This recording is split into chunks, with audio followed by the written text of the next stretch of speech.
Alright, magandang umaga na ho sa lahat natin ng mga viewers Luzon, Visayas at Mindanao all over the world. Welcome naman sa ating panibagong video, panibagong reaction mga ka-action, mga kakampeng.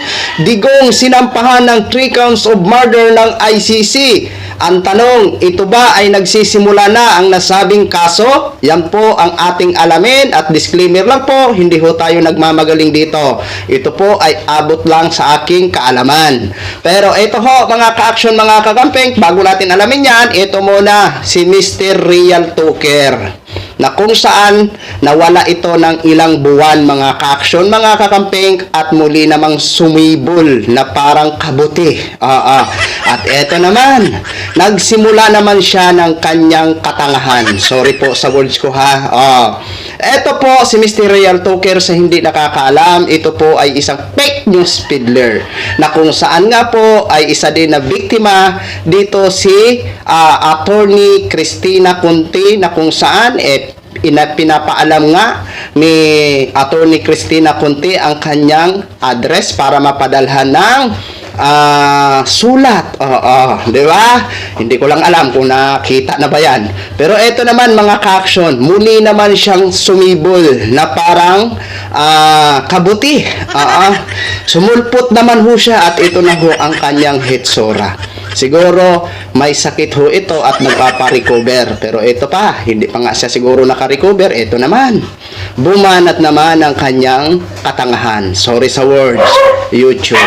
Okay mga ka-action, mga kakampeng. Ito ho, panoorin po muna natin kasi nagbigay ho siya ng kanyang opinion dito nga po sa 3 counts of murder na inihain o isinampa ng ICC dito kay dating Pangulong Duterte. Ito ho, panoorin po muna natin mga ka-action, mga kakampeng. Sobrang nakakatawa talaga. Nag-release yung ICC ng mga crimes daw ni Tatay Digong. At 3 counts daw ng murder. Yun lang yung nirelease at ipinalabas nila. 3 murder lang.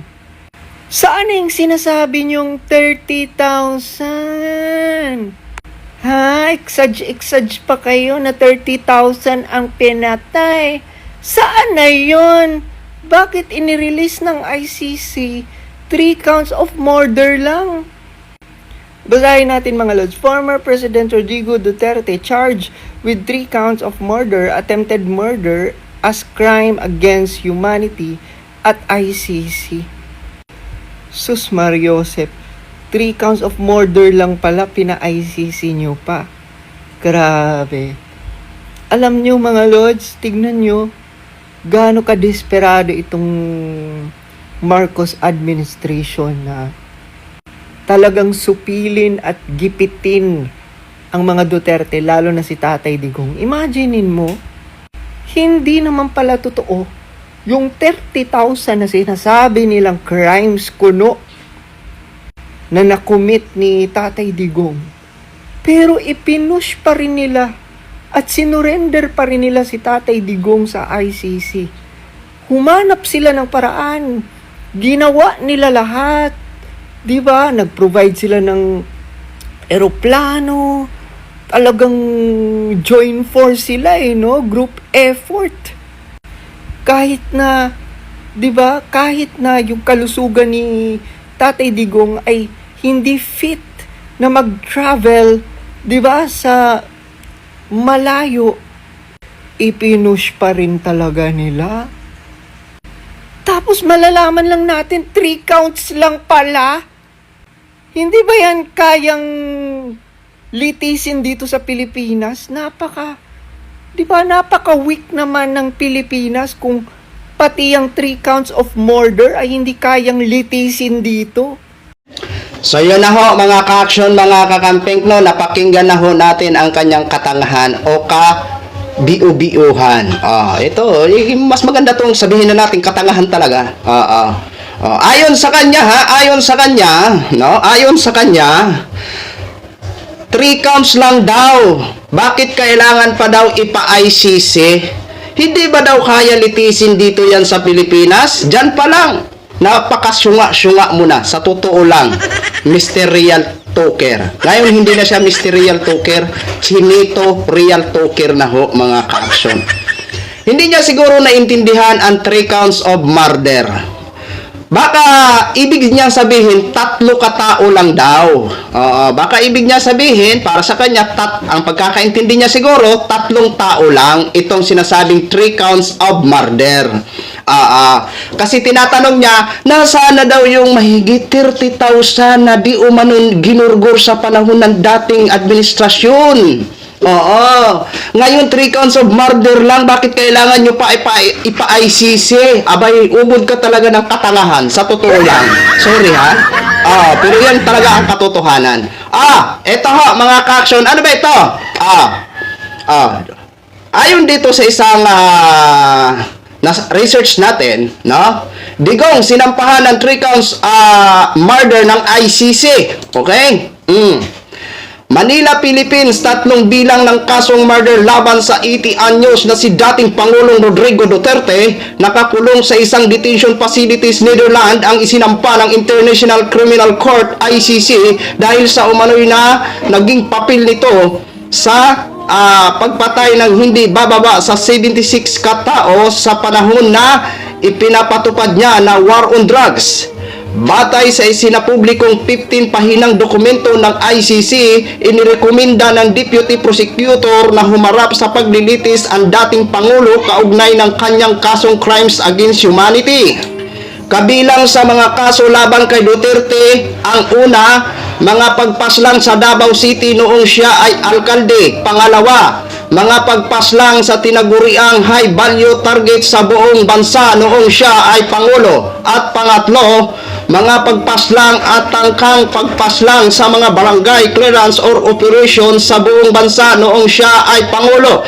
Ayon sa dokumento, mananagot si Duterte bilang isang indirect perpetrator sa tinaguriang common plan na umano'y isinagawa ng mga grupo mula sa kapulisan, mga sibilyan at ng Davao Death Squad.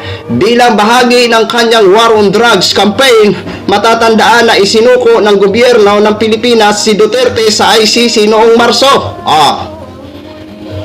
Alam mo na ngayon ang 3 counts of murder kung saan nanggaling yun ang 3 counts of murder. Hindi po yan 3 katao gaya ng pagkaintindi mo ha. Mr. Real Tuker. Bawas-bawasan mo yung pagkasunga-sunga mo ha. Hindi po yan ha. Sa tanong mo bakit pina-ICC pa? Hindi ka ba naman ubod ng kasunga-sungaan? Saan ba nagreklamo? Saan ba nagsampa ang mga di umano'y victims ng war on drugs or AGK? Dito ba sa Pilipinas? Kung dito sa Pilipinas, dito yan lilitisin. Pero hindi ho yan sa Pilipinas nagsampa. Sa ICC. Di ba? Sa ICC. Alangan ba naman sa ICC nagsampa, dito lilitisin? Siyempre sa ICC. Ay napagkasyunga-syunga mo talaga, Mr. Real Tuker. Sa totoo lang. Di ba? Muli ka namang sumibol at nagsiwalat ka naman ng inyong katangahan. So, sorry po, ha? Di ba? Ay, Diyos ko. Ito yung mga tao na mga ano. Ngayon, ang tanong, ito ba ang 3 counts of murder na isinampa dito kay dating Pangulong Duterte ng ICC? Ito ba ay nagsisimula na? Para sa akin, disclaimer, ulitin ko lang po, hindi pa po ito nagsisimula. Nasa pre-trial stage pa lang. Dadaan pa po ito sa hearing. Dadaan pa ito sa hearing sa confirmation of charges na kung saan noong 23 sana. Kaso lang na-postpone dahil sa kadahilanan. Alam nyo naman ang dahilan, di ba? Hindi pa po ito. Dadaan pa po ito sa hearing sa confirmation of charges. Di ba? Correct me if I'm wrong ha. Basta yan po ang pagkakaalam ko. Di ba? Ngayon, ikaw Mr. Real Tuker, alam mo na. Ha? Kung saan itong 3 counts of murder. Ha? Bawas-bawasan mo yung pagkasyunga-syunga mo ha. Ano ba yan? Naging epekto ba yan ng gamot? At hindi mo na alam kung anong 3 counts of murder? Di ba? Kasi ang ibig niya sabihin dyan, 3 katao lang eh. Di ba?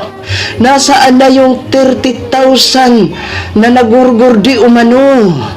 Bakit 3 counts of murder lang ito? Oh, malinaw na pagkakaintindi niya, 3 katao lang. Oo. Bakit sa ICC palilitisin? Hindi ba dito kaya sa Pilipinas? Aba, kung hindi ka ba naman ubod ng kasyunga-syunga na, ay sus, Maria Josep.